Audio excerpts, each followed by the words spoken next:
Hello, good evening everybody, and welcome to TCB Radio Network on Facebook Live. My name is Krista Joy, and co-hosting with me tonight is Elvis tribute artist and cover model, the fabulous Peter Alder. There he is, right there, yay! We are celebrating the life and memory of Elvis Presley with a mission to share his legacy with the world. It's Tuesday, October 3rd, 2017. I need to do a quick shout out and a thank you to quickproductions.com for being our sponsors, and also to Lee Douglas of Old Time Rock and Roll for converting the show to iTunes. If you would for me really quick, go ahead and hit the share button. Share this video. Let me tell you, you want your friends and family tonight to know that you are getting your Elvis news on TCB Radio Network on Facebook Live. We have an awesome show coming up for you with a fantastic interview. But first, let's go ahead and kick it off with the intro video like we always do. And we'll start with that, and we'll get to the interview in just a moment. So let me go ahead and turn the camera around. There's Peter Alden again. Yes, here I am. Okay, turn it around.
Beautiful faces popping in tonight. I see you guys. Hi, Diana. Hi, Sissy.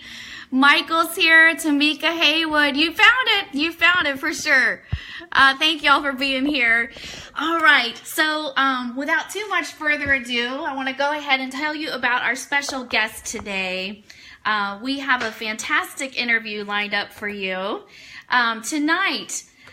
She's a former girlfriend of Elvis, an actress, a host, stunt woman, model, beauty and healthcare expert, a public speaker, so much more. Tonight we have on the line for you Mindi Miller. Mindy, welcome to the show. Well, thank you very much. I am thrilled to be here. I've been looking forward to it. Yeah, we're delighted to have you. And I know Peter was going to go ahead and kick it off with the first question here while I go and get the slideshow ready. So, yes, Mindy. Got a chance to talk a little bit earlier, but I know a lot of people are curious. Just what did you actually think of Elvis before you actually met him? Did you know him from movies or concerts? Well, I think like most kids growing up in the 50s, I had seen his movies. My mom had taken me to his film, and because I grew up for a large part of first part of my life, the first few years after I was born, we lived in Hawaii, which, of course, as people know, was one of his favorite places to vacation. And so we had that in common. And when we came back to the mainland, I went and saw Blue Hawaii, Paradise Hawaiian Style, films that involved the Hawaii. And my mom always wanted me to see those because she wanted me to be able to remember Hawaii. And so then she got me his album, and she got me a 45. We had 45 records at the time. So she got me those, and I love those songs. But I was not a quintessential Elvis fan. I didn't have his pictures on the wall and all that. I was really growing up in Surf City, kind of. I was living in the San Fernando Valley. We loved the beach area. We would play hooky and go to the beach. So I was really more about the Beach Boys, Janet Dean, all these people that were doing all the surf I liked Elvis Presley a lot, but I was not the fan. I am a fan. I'm a true fan today because after having really known him and really seeing what he's about and his music and learning so much about him, I've become a fan. But I wasn't the little teenage girl fan. I liked people like Tommy Sands, Troy Donahue. I liked the blonde, blue-eyed surfer kind of guys. Isn't that crazy? But I did. I liked the opposite of myself. Because here I had dark hair, dark eyes, and I liked, the opposite. I liked these very Aryan-looking guys, Swedish-looking and Scandinavian-looking guys. I mean, I still do, but that was my preference in those days. It was the surfer boys. Okay, so then obviously the next question is, since Elvis was completely the opposite of what you were looking at, how did you actually meet Elvis? Well, I had a premonition, which I've said before. I had a premonition that I would meet him. We were driving by each other in Hollywood, and he was driving I'm trying to think which Black Hawk it was. He ended up having 4. 3 of them were black, 1 of them was white. And I don't remember which one it was, which model, but it was one of his Black Hawks he had here in L.A., and he was crossing over Sunset Boulevard, and I was crossing over, and we passed each other, and I looked, and I said, oh my God, that's Elvis Presley. And by this time, I probably was 20, 21 maybe, and I looked at my girlfriend, I said, that's Elvis Presley. I said, I got the weirdest premonition. I said, it hit me in the head. This was a guy, you have to remember, this was a man that had the most extreme instinct I've ever met or felt in a human being. It was just kinetic energy. When he walked in a room, everything stopped. You could feel some kind of a presence in the room, even if you weren't looking to where he was standing. You just, it was like lightning. And that's what hit me. It's like lightning in my head. And I said to my girlfriend, someday, not only am I going to meet this guy, I'm going to know him. And of course, she thought I was nuts. And then about 2.5, 3 years later, maybe, I met him. And I was living in Europe. I'd been living in Italy. I was doing some acting and modeling there. I'd been living there for about a year or so at least. And I came home to close up my apartment, and I went out to a private club one night, and this fellow that I knew that had a kind of a talent agency came up to me, and he said, hey, I'd like to invite you to a party. And I said, well, it's okay. I said, I don't really want to go. He said, no, you got to go. This is really something special. So he called me every night, and I'd say about 3 or 4 days, literally, before I was supposed to go back to Europe. I said, what is so special about this party? And he said, well, it's going to be at Elvis Presley's house. And right away I thought, oh, wait a minute. I remember I had a little vision there. And I thought, well, why don't you just go, Mindy? It's not going to hurt. You're packing up. You're leaving the country anyway. Now, mind you, nobody told me he was going to be there. Nobody told me I was supposed to be a date. Nobody told me anything. They just said, come to this party. So I got dressed up. I went to the house, 144 Monteville.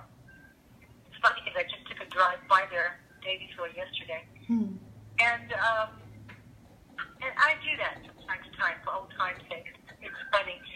And I drove up to the house, up to this long, beautiful driveway, and this big, huge white house. And there was nobody there. There were no cars. There was nothing. And I thought, my God, do I have the right address? And one of the guys answered the door and said, oh, hi, you must be Mindy. And I thought, well, how does he know I'm Mindy? There are a lot of people coming to a party. Well, I walked in. There was nobody there. There was no party. I was the party. Oh, no. You were the party. You were the party. I was the party. So I walked into this room, the TV's on, and all the Memphis Mafia guys are sitting around the room. But I mean, they're lined up. They're not just sitting there like on the couch. They are lined up in chairs sitting against the wall. To my left and my right. And they sat me down on the couch, and they started talking to me, but it was more of an interview. So they were interviewing me about who I? Where was I born? What was my family like? Did I have a religion? Was I spiritual? What was my favorite color? Did I have brothers and sisters? How did I grow up? What kind of things do you like? What are your interests? Now, I'm sitting there trying to be this beautiful young girl, 24 years old, March 12th, 1975. And I'm just sitting there, and I'm thinking, well, it's weird, but okay. And that's how we first met, and two of the guys walked out of the room, I guess to go tell Elvis, she's cool, she's okay. And as I'm sitting there, probably an hour went by, I'm watching TV, and Farrah Fawcett's on there doing a Well of Balsam commercial, and I'm not even looking anymore, I'm just watching TV, and suddenly to my right is this incredible surge of energy. The same energy I felt a couple of years before. And I turned to my right, nobody had said a word, nobody had walked in the room, and there's Elvis standing in the doorway in his little white tennis cap and his sweats with the stripes on them, usually baby blue with navy blue stripes or black stripes.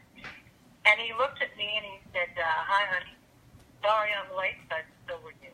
And it threw me for a loop because his delivery and the way he said it, I thought, this guy is hysterical. And then I broke up in hysterical laughter. He broke up, and then all the guys broke up, and then he sauntered into the room, walked around the coffee table, stuck out his hand to shake my hand, and goes, hi, honey, I'm Elvis. And I thought, hi, I'm Mindy, and that was it. We never stopped talking. That was our introduction. Wow, that is fantastic.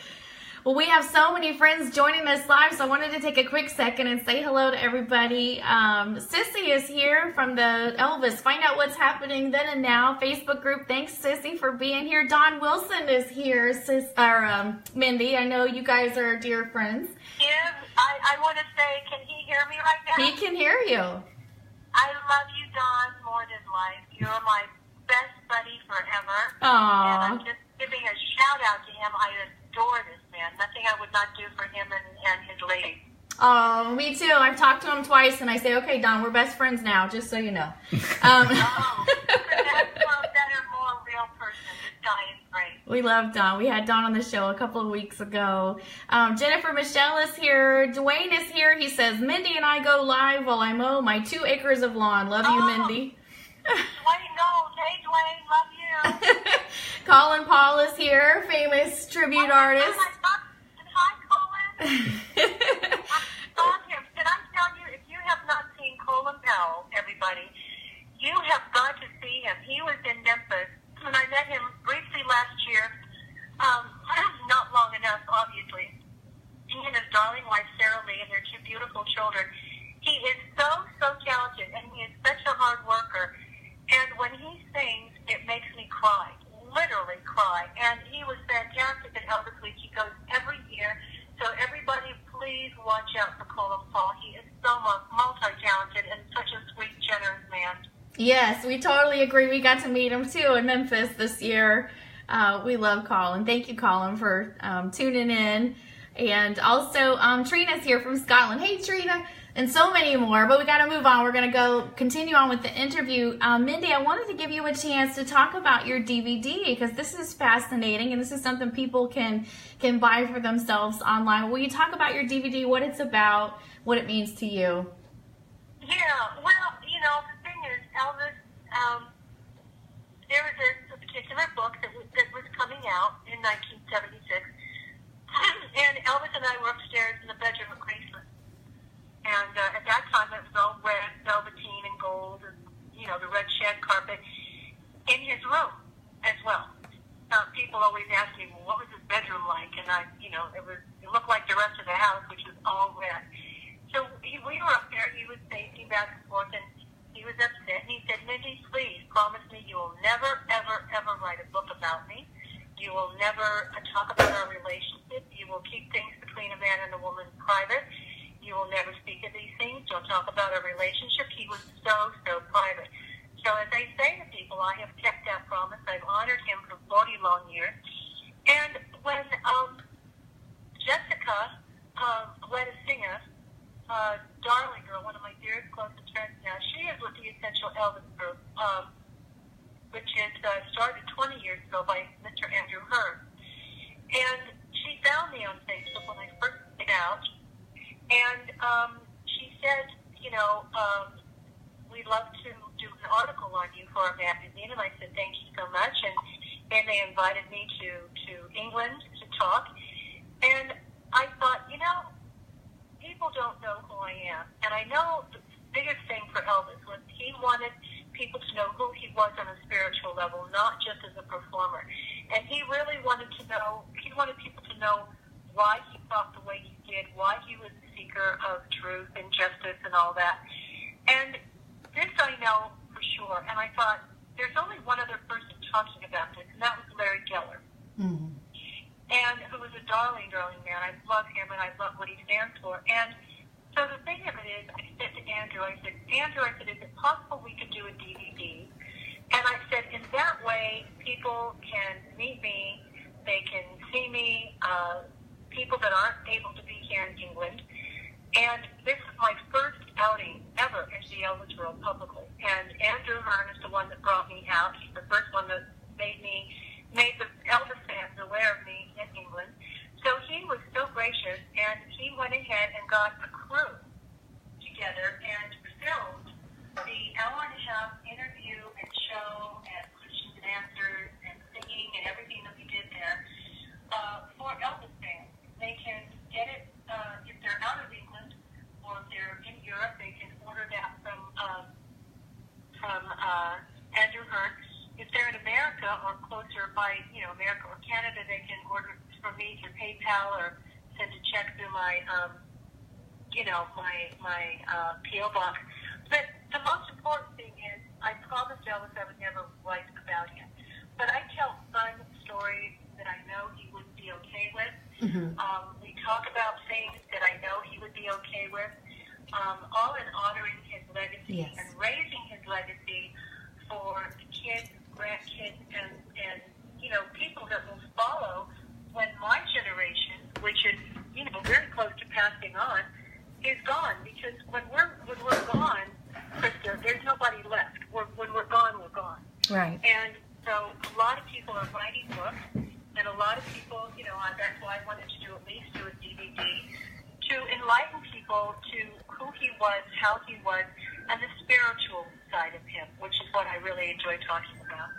Yeah, and I think that's so important. As long as we honor him, as long as we're doing it in a good way to carry on the memory and the legacy, I don't think anybody would mind that, especially 40 years after they've passed on, that people are remembering them in a favorable way and trying to help make sure that others do the same. So I think, I think his fans are the ones that came to me and said, Mindy, we really would like to hear more, because I didn't realize how hungry the fans are to hear every single thing about this man. I had no idea, because I was shut off from all of this for 40 years. I didn't do anything in the Elvis world. I just shut down and went about my business.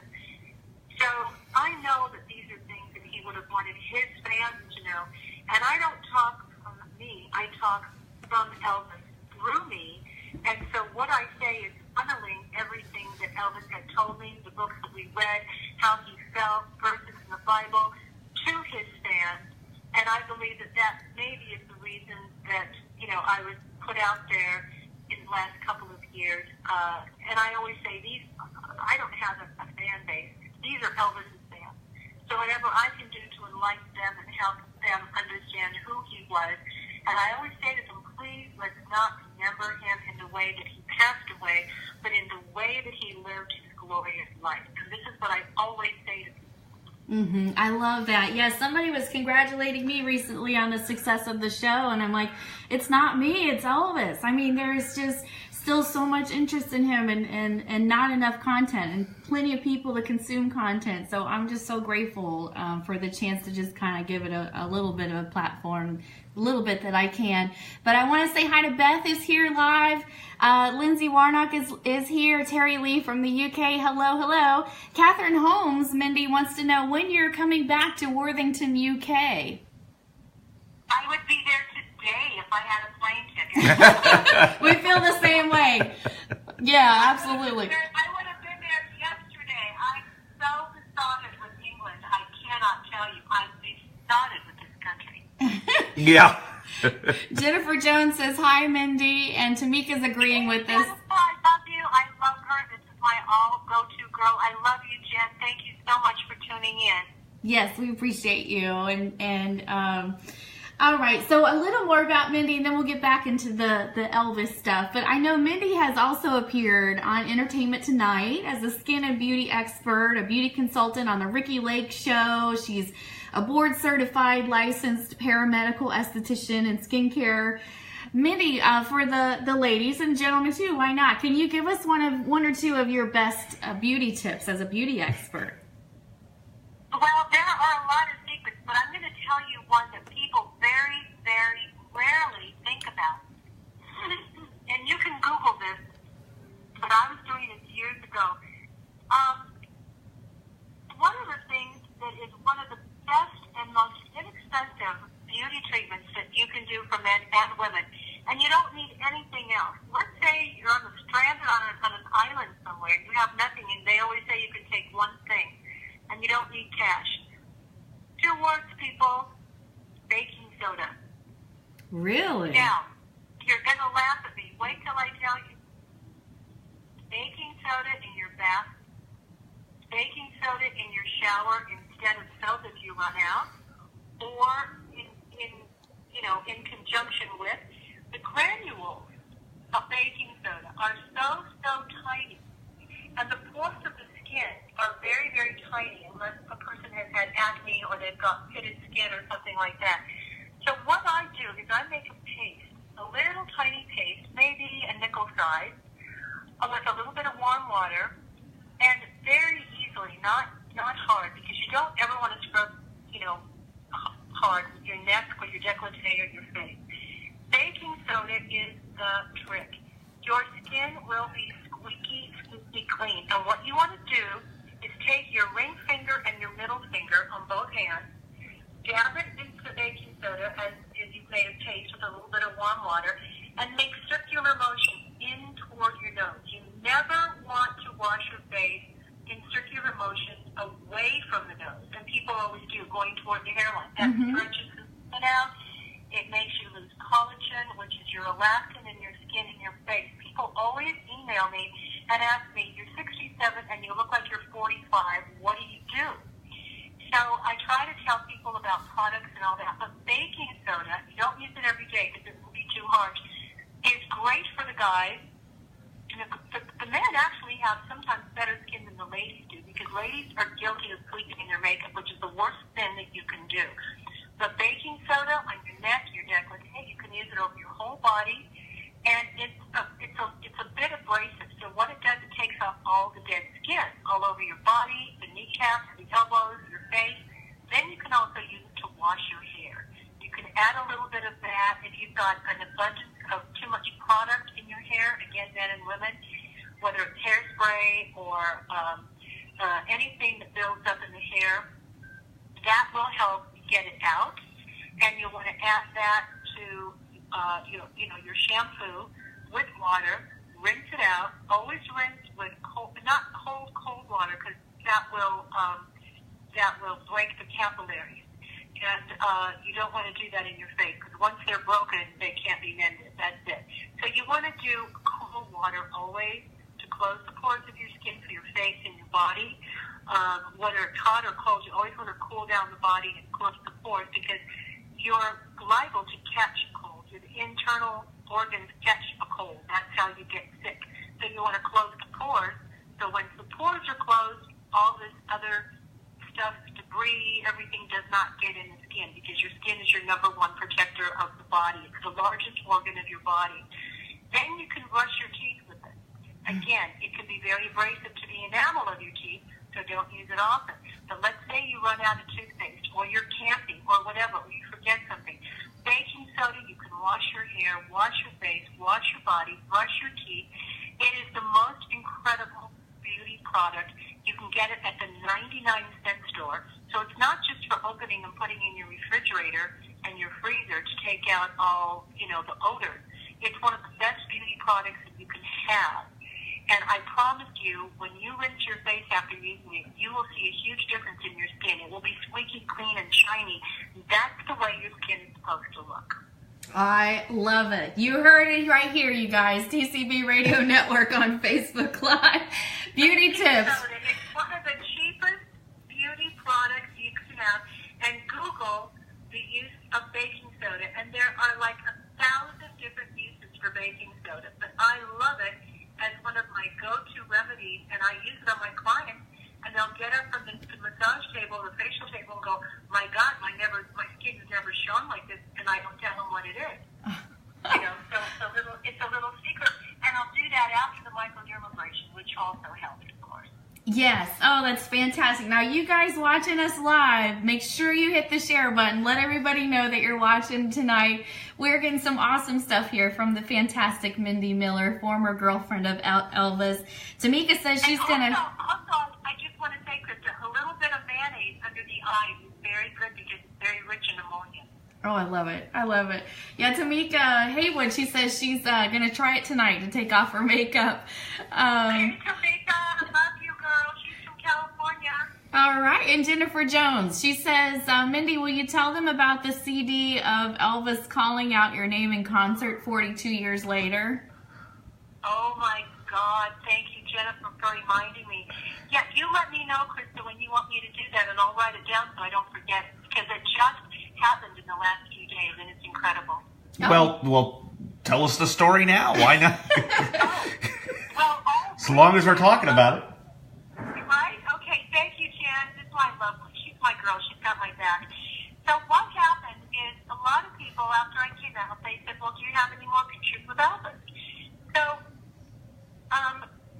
here I'll tell everybody, because, again, it's involved, and I can't always answer all of this on Facebook. It's too long. But the thing of it is one of the reasons Elvis did not take a lot of pictures with a lot of the ladies that he dated is because he dated a lot of ladies. Let's be honest. He wanted to keep them separate, people. So the thing of it is that he did not want each girl finding out about the other girl. So he was very careful not to have pictures taken that would get out in a fan magazine and, publicly. And he did not want to hurt anybody's, feelings. So knowing him like I got to know him, and knowing that he was a very private person, I never, ever, ever said to somebody, oh, can you get a picture of Elvis? And it never occurred to me. I never sat there and thought, photo op. Mm-hmm. I was too much in the moment. Sure, there were times when we could have had pictures taken together, but the only pictures that I ever saw of he and I only saw two years ago. Nana Ames was one. She's the gal, another great friend, that took the color picture of Elvis and I coming off the plane. And I kept wondering in my whole life who took this picture, and then I ended up meeting this lady that took it, who was a gay girl, and she followed Elvis all around, and she was incredible. She's got phenomenal stories. So anyway, all these pictures started coming out. So then I'm contacted by a wonderful photographer named Keith Elverson.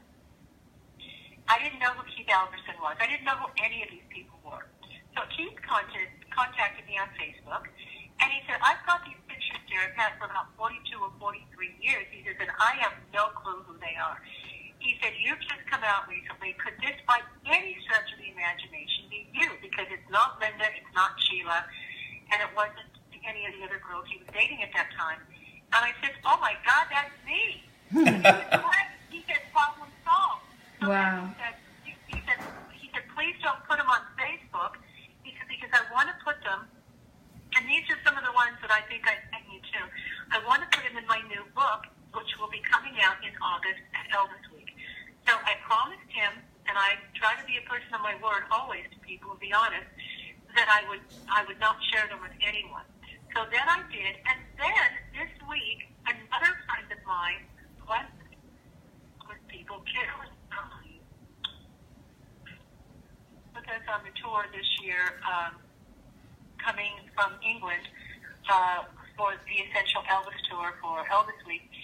And about 3 days ago, I think it was, she PM'd me privately, and she goes, Mindy, she said, I'm just hearing this new album. It's a 1975 at the Omni Theatre. She said, is this by any chance you? He's mentioning your name in the song Love Me Tender. And I thought, sweet Jesus, don't tell me. So I got all excited because a whole bunch of people have said to me, okay, you said that he sang to you privately. He sang to you on the first night that you met him, and subsequently thereafter. But did he ever sing to you on stage, or dedicate a song to you, or sing to you? And I said, not to my knowledge, not that I can remember. So Carolyn says, I want you to hear this. So she puts it on Facebook, and she posts it on one of my Facebook pages, and I literally burst into tears. And we started texting back and forth on PM, and I went, to heck with this. I called her in England, on the Facebook phone, because it's free, thank God. And I called her, and we got into this huge conversation, and I am crying my ass off. She says, Mindy, don't cry, it's wonderful. So what happens is he's on stage, and it's on the second CD, track 3. Don Wilson found out for me. Thank you, Don. And he's so great. And so she just recorded a little bit of it, and then she opened the CD, and you can see all of this in the video on my page. And she said, now, Miss Mindy, she said, listen carefully. And I'm thinking, okay, here we go. And he goes into, love me tender, love me true. And then he gets to the point where, in the beginning, he said something about this little girl did something to me. And then he said something to Charlie, and he goes, not you, Charlie, not you. And then he goes into love me tender, and I thought, oh my God, what did he say? And then some other people came on the thread, and I said, oh, Mindy, what did you do to him before the show? And I thought, sweet God, what did I do? Like, did we have a little love affair before the show? I had no idea. 40-some odd years ago. And so the way Elvis said it, it sounded like, oh, a little girl did something to me, and he was all feisty and happy and all this stuff. So then I wrote back, I said, I don't know if we did anything. I said, but very honestly, I said, if he was happy, he was happy. And then I started wondering, that may not be a good thing. Then he started singing Love Me Tender.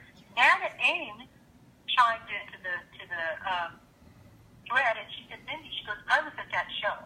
She said, I remember he walked straight over to you because you were sitting at the side of the stage. And that's where Keith Elvison, during that show, took all these new pictures, sitting at the side of the stage with my little face, watching Elvis give scars away and singing. And apparently he had walked over to me and said, and I love you so. And then he said, hello, Mindy. And I Wow. Now, you have to remember something. I have not heard this man's voice in over 40 years. Speaking to you. To have him sing that particular song and then walk over to me and say that just absolutely floored me. And what's weird, Peter and Krista, is that I have put on many times on my pages where I've shared with his fans times where I've gone into stores, sometimes 2 and 3 a day, and as soon as I walk in, he starts singing Love Me Tender. Nothing else but Love Me Tender. And it's Elvis, not anybody else. It's Elvis singing Love Me Tender. This has been going on for years. Years. And it just makes my skin crawl, and it makes the hairs stand up, because I'm a very big believer in spirituality and the beyond, and in 6, other dimensions and time travel, and I know that it's real. And I know the way that Elvis believed. And he always told me that he would always be in touch with the people that he cared about and loved. And the people that cared about him, that he would visit them, and he would time travel. We used to call it astral projection, which is a what it's called. And we studied it in the spiritual books, and it's dreaming, basically. And people can read more about that and how he believes with the spiritual books and all that from spiritual bookstores. But knowing that, it all makes sense to me now. And so I played that back and played it back and played it back. And 3 or 4 days later, I still have people coming on going, that is amazing. Because it's as if he is saying hello to you for the first time since I last saw him and since his passing. So for me to hear that on this record, and the thing about it is that it was always out, but because it's been re-digitalized and you can hear him so much better now, this was kind of under his breath. Wow. And you didn't really hear it years ago. So now, because of the re-digitalization, you can hear him say, well, that little girl, what she did to me. And that was under his breath. You didn't really hear it, right? And then when he says, oh, maybe, you didn't hear it. But you heard it, but you can hear him now say it, and then he goes on with the song. And then after he says it, he makes a noise as if it's a shotgun. He goes, like that, like he shot himself. And the only thing I could think of, knowing him, he probably thought, oh my God, I should never have said that because somebody else will hear it. It'll get back to one of the girls or something. And I thought, maybe he thought he should never have said that. I don't know. I can't second guess him. I can't speak for him. He's not here to defend himself. But I thought after all these years, so all the pictures came out from that concert at the Omni into Keith's new book, and now this came out, and there was Carolyn Malaby just driving in her car, and because there was nobody in the car and the windows were up, she heard it. She said she played it back and could not wait to get a hold of me and go, you won't believe what I heard. Now, is that not incredible? That's a just absolutely tremendous story, and yeah, apparently that is your song. That's your song, and so that's the song he's using to stay in touch with you. It is, and there are so many other things that he does to stay in touch with me. Like I said, if you want to talk about him, we can go on forever. But that's just a new one. And so it makes perfect sense now every time I walk in. I was in another store, a secondhand store, and there was a little globe around Easter time this year. And I was in the secondhand store because I'm a thrifter and I'm an antiquer. I love to go antiquing and thrifting and all that. And I'm walking around this little area of the store, and all of a sudden I hear this kind of music playing, and it's playing ding ding ding ding ding ding ding ding ding ding ding ding ding ding. I thought, oh my God, that's lovely tender. Wow. So I walk over to where I think the music is coming from, and I don't see a thing. There's no radio, there's nothing. And I go to the gal that's sitting there, and I say, excuse me, I said, is the radio on or something? She says, no, we don't have a radio on. I said, did you just hear what I heard? She said, I didn't hear anything. I said, okay. I walk around the store.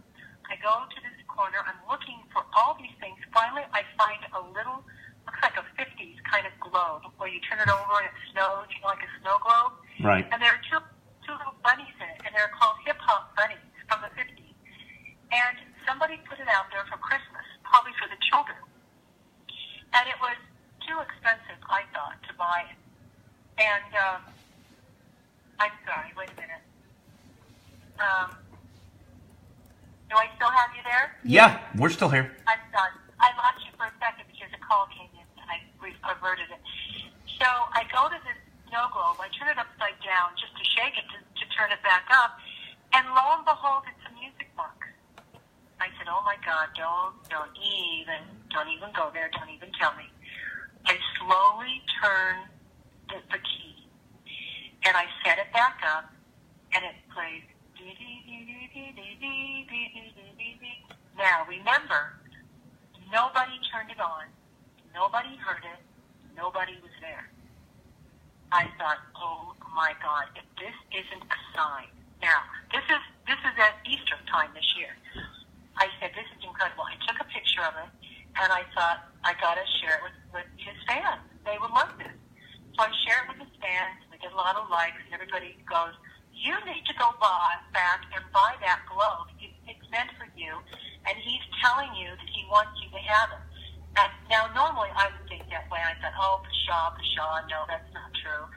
So what happens is I call the store like the next day or 2 days later. And I say, do you by any chance, there's a little globe there with 2 bunnies, do you by any chance still have that? And they go, well, actually we do. And they said, it's been marked down to half price. Holy moly. At that point, I said, I know Elvis wants me to have it. Yeah. Now, mind you, it's an hour and a half from where I was. I said, please hold that globe. This is my name and number. Make sure you do not sell it to anyone. I will be there this weekend to buy it. I drove down there. I bought the globe. I brought it home. I still have it. It plays Love Me Tender, nothing else. And then I've got a couple of more music boxes that were given to me as gifts that play Love Me Tender, which nobody knew, that it should be Love Me Tender. It could have been any other song. And now this comes up. And so Jennifer realizes how big this was for me, because honestly, I've asked a lot of people, because I know that he would say some girls' names that he was dating during the time he was dating them. But there aren't that many. And I know I'm not the only one. I never professed to be the only one. I was just very lucky to have met him and known him for a period of time and blessed. But I feel even more blessed because it makes me feel in some way that I was a little bit special, in that he would, sing that song, walk over to me and say that. He didn't have to. And he didn't have to do that with any of the other girls that he dated either. But he did with some girls. And I just feel so lucky. I just feel so grateful. Do you know what I mean? Well, Awesome. When I hear that song from now on, I'm going to know that's Mindy's song. It's amazing these stories, because Krista and I have talked, and when I've done interviews, people have asked me, why do you think Elvis is still so famous? And it goes quite honestly goes back to what you were saying. And I think it's not even just with the women that he dated, but I think he's still so popular now just because of how he treated people in general. Well, a lot of people have said too, and it kind of breaks my heart on Facebook. They'll say things like, well, he couldn't be true blue to anybody. He couldn't be this. He couldn't be that. And I say to them, look, he loved women. He had an incredible bond with his mother. And in psychology, you'll know this. A man will treat a woman or his wife or a girlfriend or any lady with great respect if he's had a wonderful relationship with his mother. So much of it depends on the first 5 to 7 years of how you grew up. Now, he grew up dirt poor, and I mean dirt poor, where he would go to school with no shoes on. He didn't even have shoes. And, which is why he ended up being such a clothes horse and loving clothes, because he didn't have any, and he didn't have any really, really nice stuff for a long time. But he had so much love. And, because of that, he always treated every lady with respect and love. And he loved every girl that he was with. And, he told a lot of people that he loved them. It didn't mean he was in love with them, but he loved them. And he had a place in his heart for everyone, man and woman, child alike. The man was absolute love. And I often say that his middle name, instead of Aaron, should have been his mother's middle name, which was Love, Gladys Love Presley. Mm-hmm. I wish they would have named him Elvis Love Presley, because it fit him, it suited him so well. Wow, that's tremendous. Absolutely. Oh, this is such good stuff. Now, Mindy, I understand that you have a story about driving with Elvis through a heavy rainstorm. Can you, for those of us that are not familiar with that story, can you tell us a little bit about that story? Yes. Did you hear the whole story, Peter? I did not. Neither did I. Oh, okay, cool. So here's what happened. We were in Vegas, and Elvis bought me a car. And he had offered to buy me a car the first night that I met him on our first date, and I said, no way. He took out the big jewelry tray. There were 3. He had a big black box, jewelry box that he took everywhere, and there were 3 trays in it. And after I first met him, he had the guys bring out the jewelry box, and he said, I want to give you a gift. And I said, no. He said, well, I saw the back of your car was bashed in, and I'd love to get you a car. I went, no. I said, we don't know each other. I said, we're not dating. I said, if something happens here and we end up dating or something, that's down the road. I said, but I can't accept a gift like that from you. So in 1976, he bought me a car. And I accepted it. And it was in the middle of the night in Vegas. And it was a really cool 455, 4-speed, Hurst clutch, white Trans Am, because that was his favorite color and my favorite color. He loved blue as well, but he really loved the color white. That was his favorite. Most of his jumpsuits were white, too. And so what happened is that we were supposed to leave the next day and go to Palm Springs. So he said, I'm going to have one of the guys drive the car to Palm Springs. He goes, we're going to take the plane to Lisa Marie, and we're going to fly into Palm Springs. And I'm not thinking, again, Elvis Presley boyfriend. I'm thinking boyfriend, Elvis, my boyfriend. So I looked at him, and I'm thinking not the plane. I'm not thinking of the entourage. I'm not thinking like this.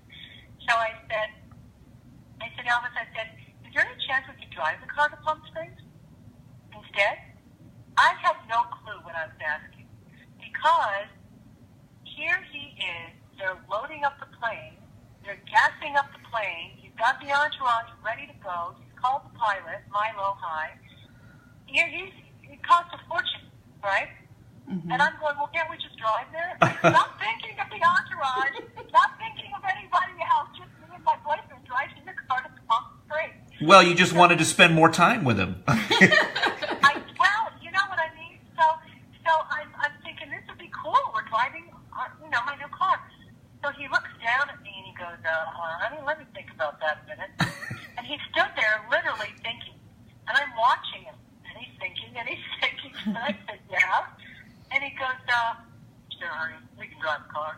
And I thought, yay. And I'm jumping up and down like, I'm some stupid kid of 10 years old. And he goes, I just got to fix a few things. And I said, okay. He goes, I'll be back. So I'm waiting, and he goes, and he tells Milo High and the pilot and everybody, okay, pack everything on the plane. I need you guys in the back seat. Mindy and I are driving to Palm Springs. Now, here you go. We're driving. We start driving in the car. Well, thank God, and I thank the Lord that we did not fly, because there was a huge storm brewing, okay? Now, I am scared to death to fly. There's another story where Dave Hebler had to literally carry me off the plane. I was catatonic in a corner. That's another story. So Elvis and I and Dave Stanley, and I forget who's in the back seat. I don't remember if it was Dave Hebler or Al Strada. I don't remember one of the other guys, but it was definitely David Stanley. We start driving to Palm Springs. Now, it's a good 4.5, 5-hour drive. And Elvis is loving the drive because there's no phone. Nobody can get a hold of him. Nobody can bother him. He loves the wide open spaces. And you remember, Elvis loved to drive. He loved his toys. He loved driving around. Through the desert, it's very peaceful. It's, very prairie-like. All of that, all the stuff that he and I both like. So as we're beginning to leave, it's black in the sky. I mean, absolutely black. And I said, honey, you got to turn on the windshield wipers. He goes, oh, no, I don't need to turn on the windshield wipers. It's not going to rain on this car. I go, of course it's going to rain. Of course it's going to rain. What an ego. Of course it's going to rain on this car. It's raining everywhere. So it's raining in front of us, to the left, to the right, to the back.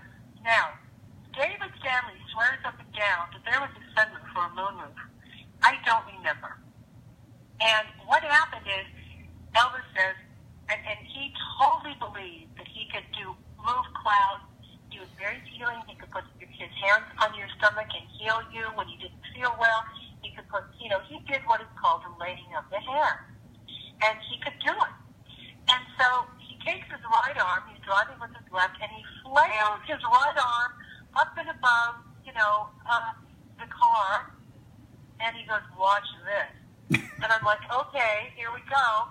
And now the guys are backseat going, and all of a sudden, the clouds on my mother's grave dispersed.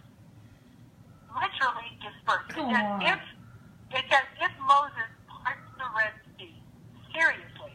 The clouds dispersed to way in the front of us, to the sides of us, and the back of us.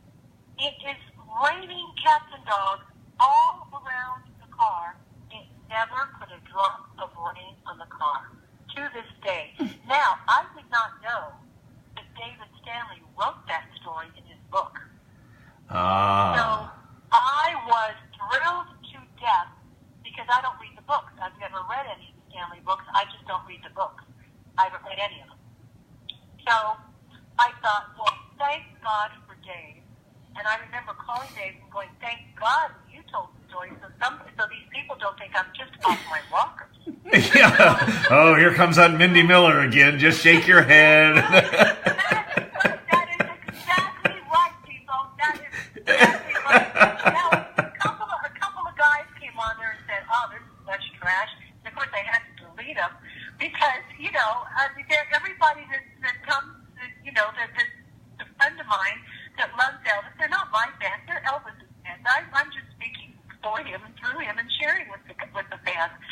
So I said, listen, this is a true story, people. I have no reason to lie about it. Now, what happens with this story is that during the time Elvis and I dated, he would always, as I said, tell me that he would come back and be in touch with the people that he loved and cared about. So now after his funeral, 1977, the car is maybe 8 months old, 9 months old at the most. I'm driving on a beautiful, clear, sunny day here in Los Angeles, and all of a sudden the windshield wipers go on. Now remember, I had begged him to turn the windshield wipers on, and he would not. Why? Because we're not going to need them. So now I'm driving the car, and I said, oh, son of a bee. I said, I got to take the windshield wipers off, because his favorite thing to say was, homo bitch. So now, I'm saying, homo bitch, this thing is ruined on the electrical. So now I go to turn off the electrical, well, it wasn't turned on. So I'm thinking, oh, great, there's a short, right? So I'm not taking the car to the Pontiac dealership in Westwood yet. So a couple of days go by, the windshield wipers are now going on and off, and it's a normal thing. And I'm thinking, criminy. And I'm thinking, okay, next week I have to go out of town. I'm going to take the car in. I'm going to have them go over this car with a fine-tooth comb and find out where the electrical shortage is. I come back into town. I go pick up the car. I said, where's the electrical short? They said, Miss Miller, we have gone over this car with a fine-tooth comb. There is no electrical short. Everything works perfectly. Nothing is wrong. I said, I'll be damned. Okay. I drive home. Nothing happens for a couple of days. During the week, as I'm home, the windshield wipers go on and off. I said, come on. Then the light bulb above the stupid brain cell here, the one brain cell I have, goes off. And I said, oh my God, it's Elvis. And I sat in the car. I pulled the car over. I was in shock. I started to sweat, and I said, Elvis, it's you, isn't it? Now, if anybody else would have seen me, we didn't have cell phones in those days, okay? And I'm talking away. I start the car, and I'm driving, and I'm talking away. And people are looking over at me like I'm absolutely off my rocker. But I'm talking to Elvis, okay?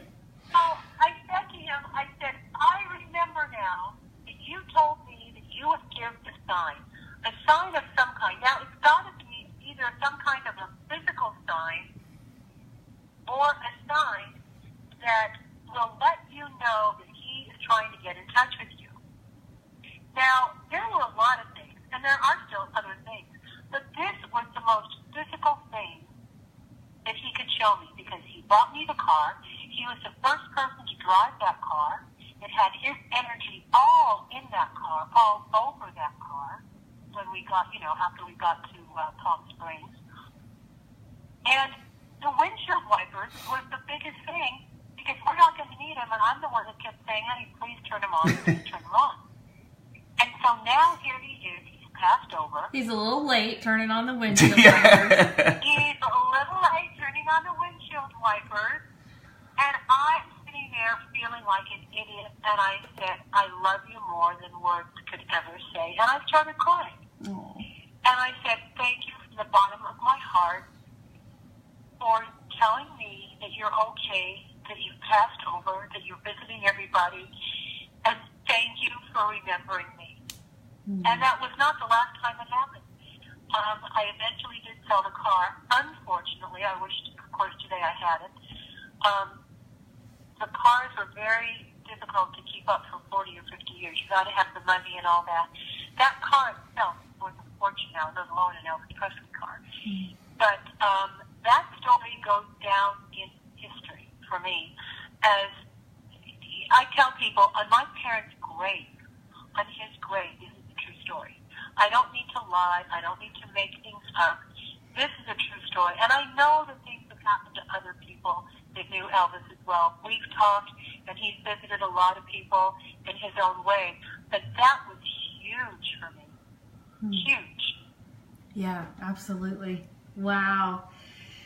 Do you know where that car is now, or do you have any idea what's happened to it? I actually have the VIN number, and I called the DMV, and they told me that that car is owned by a man. It is being garaged, so it is not being driven, and I would like to find the car, very much so. Very much so. Well, we're putting it out there for you now. You never know what could happen, so. It would be a blessing of all time to have my car back, believe me. Yeah, I can imagine so. Yeah. Now, you have a special connection as well to another song, Trouble. Can you tell everybody that story about the first night that you were with Elvis in that song? Yes. Now, after we met, we started talking about so many things. We had so many things in common. We rode horses. We both loved Hawaii. We were both very, very spiritual people, both Christians, both loved the Bible, both loved the Lord.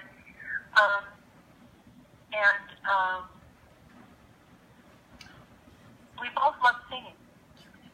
Now, I am no Elvis Presley, would never profess to be Celine Dion or anybody, but I was in a group when I was in school. I sang in choir, I sang in glee clubs, all that. And I have a decent voice, but I'm nobody that's going to, shake your roof down or anything. And so one of the many things we did after he bought me the spiritual books that night and all that is he excused himself. He put on a karate exhibition for me with the guys in the house. And then he excused himself because his private time was really important to him. So he always would go to his bedroom. That was his private time. And people can think what they want, but for Elvis to take a lady to his bedroom did not mean what the average person might think it would mean. It was just his time to be able to get away from the guys and the house and the cooks and whoever was there, and that was his sanctuary. His bedroom was his sanctuary. So we would watch TV, we would watch movies, we would read, we would sing to each other, we would harmonize. So he invited me up to his bedroom, and the first thing he said to me was, "It's not what you think it is."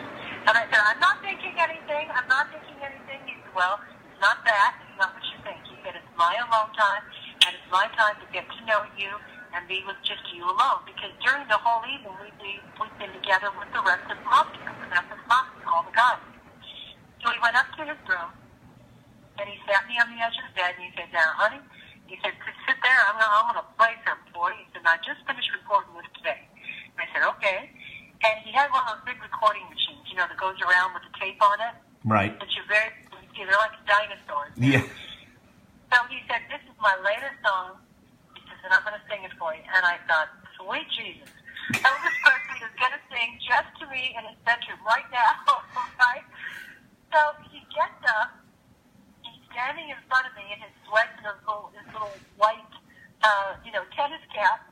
And then he doesn't go into a whole dance. He doesn't go into being Elvis Presley. He's just Elvis the man, the private citizen now in his home, singing to a track.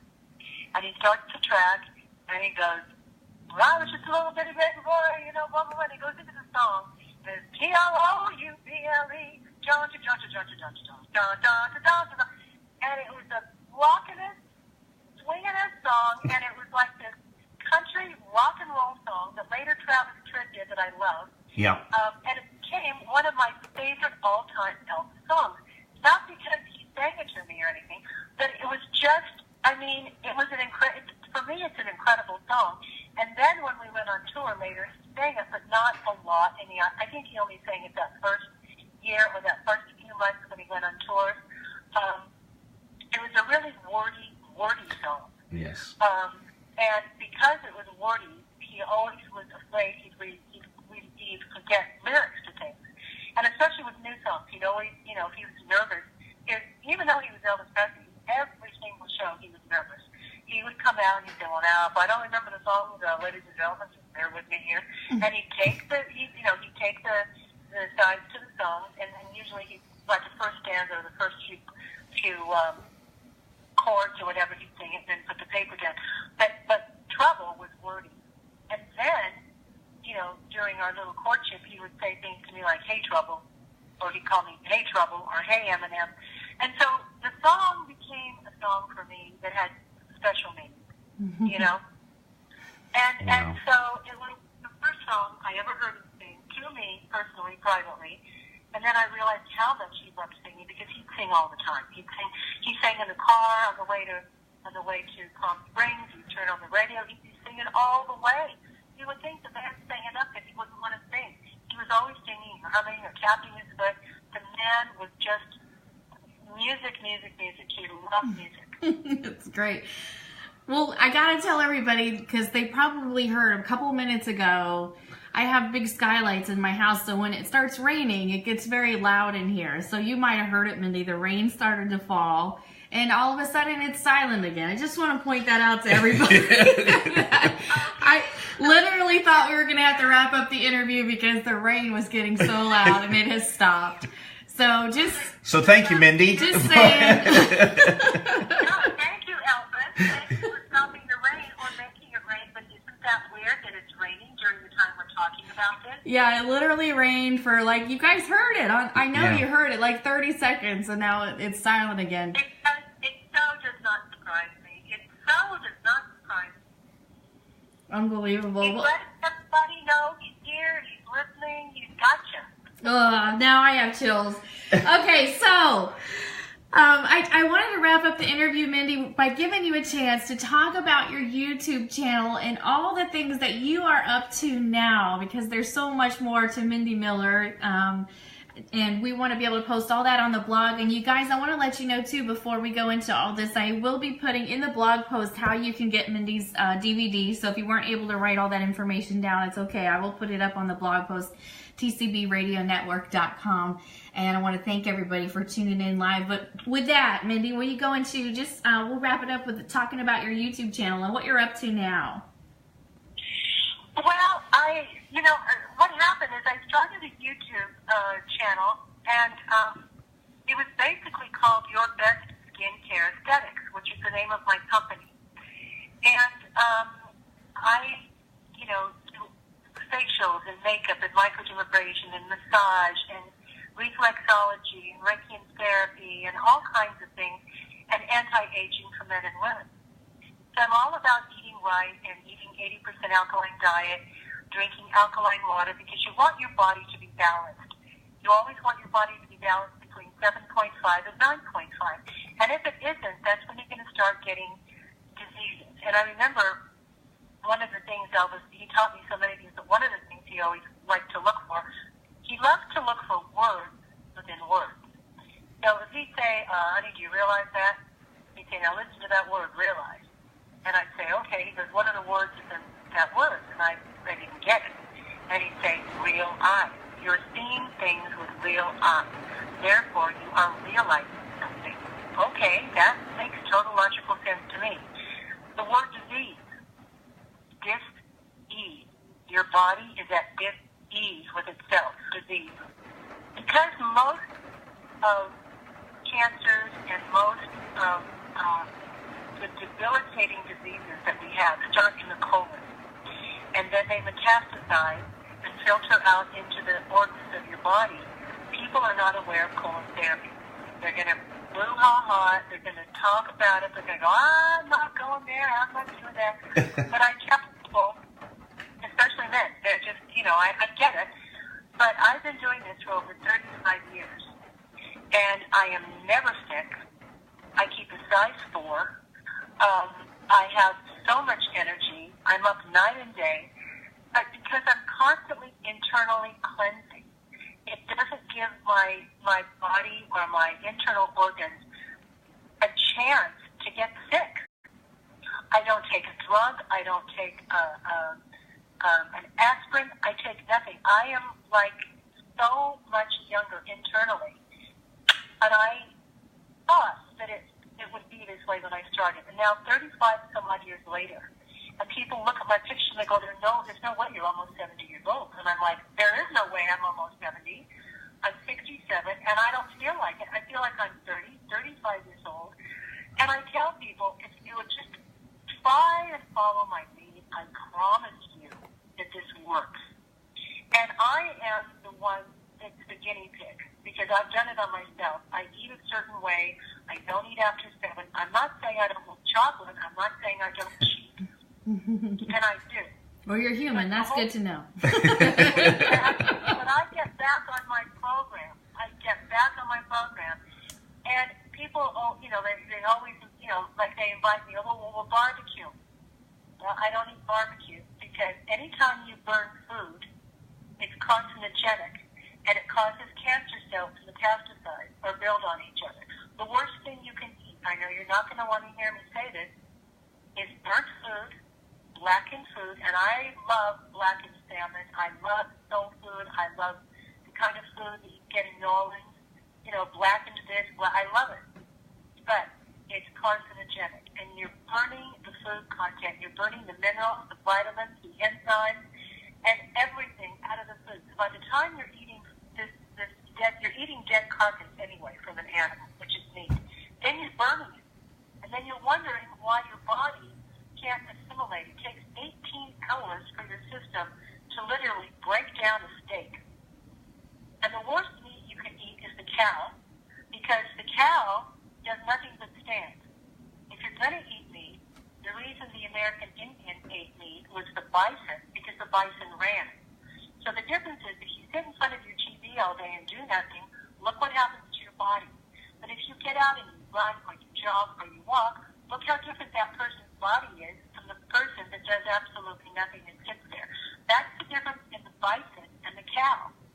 So Jack LaLanne always said, eat nothing white, which means no white bread, no white sugar,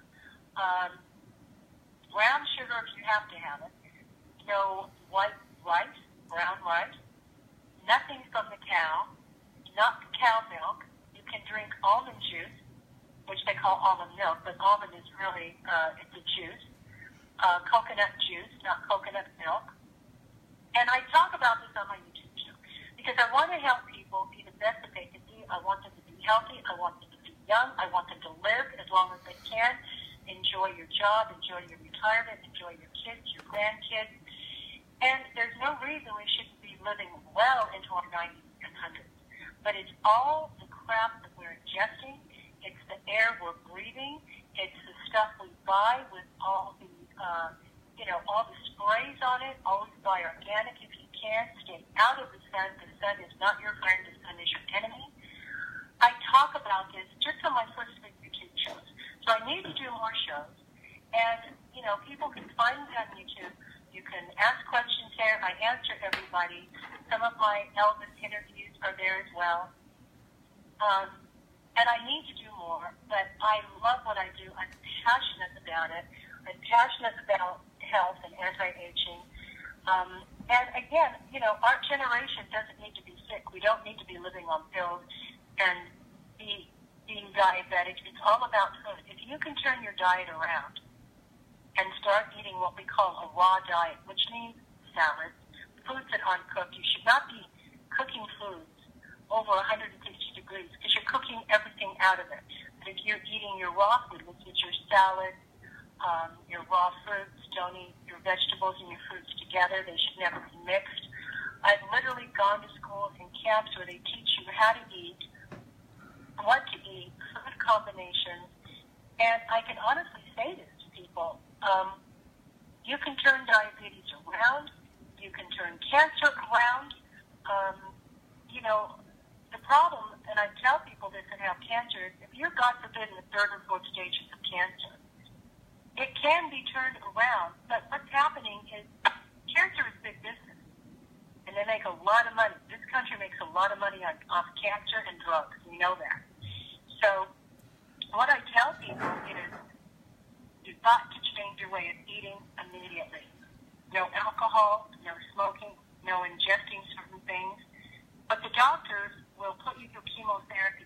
And what they're doing is they're literally burning your insides out. And they're not replacing it with anything because they don't know. Medical doctors are trained to cut, suture, and prescribe drugs. And they are tested very heavily on drug content. And they also make a lot of money when the pharmaceutical companies come to them and say, well, let's try this. Try this on your patient. Well, your patient is paying you. And they're the guinea pig. And they don't realize they're the guinea pig. Then you'll see all these commercials on TV that say, we have a new drug out. Now, if you're one of these people, we'd love you to call us at our 800 number, and for free, we're going to give you this drug to try. You don't know what it's doing to you. They don't know what it's doing to you. They're using you, the public person, as their guinea pig, and you're going for it. The worst thing you should ever be doing is taking a drug, because it's all synthetic. And I tell people, try a holistic doctor. Try and do things the natural way. You are what you eat. If you're not eating all this garbage and your body's not ingesting it, how the heck are your cancer cells going to grow and metastasize? Mm-hmm. Yeah. Well, I thank you so much for sharing all that. We appreciate it very much. And we will definitely put links to the YouTube channel so people can dive in deeper and learn more about your thoughts and philosophies on health and nutrition, all that stuff. We have some great people commenting. So when you have time, Mindy, you'll have to go back and look at some of these comments. Unfortunately, I got to wrap up the show before the rain comes back. But we want to thank you so much for being with us and this wonderful in-depth interview about yourself and your time with Elvis. We appreciate it. And I've got a ton more questions, but yeah, we have to do this again really soon, Mindy. We'll put you back on the schedule when you have time. We haven't even covered a quarter of some great stories. Yeah, we got to get it out there. So we'll definitely do this again really soon. Want to thank everybody for tuning in. We appreciate you so much. I'm going to go ahead and stop the video now. We're going to continue talking to Mindy after the show's over. Thank you all so much for watching live. We appreciate you. Meet us right back here, same time, same place, every Tuesday on Facebook.com/TCB Radio. We'll be reposting all of this to TCBRadioNetwork.com. You can turn the camera around real quick. Everybody. Oh, bye. That's me. I don't want to be. There we are. Good night, everybody. All right. See you later.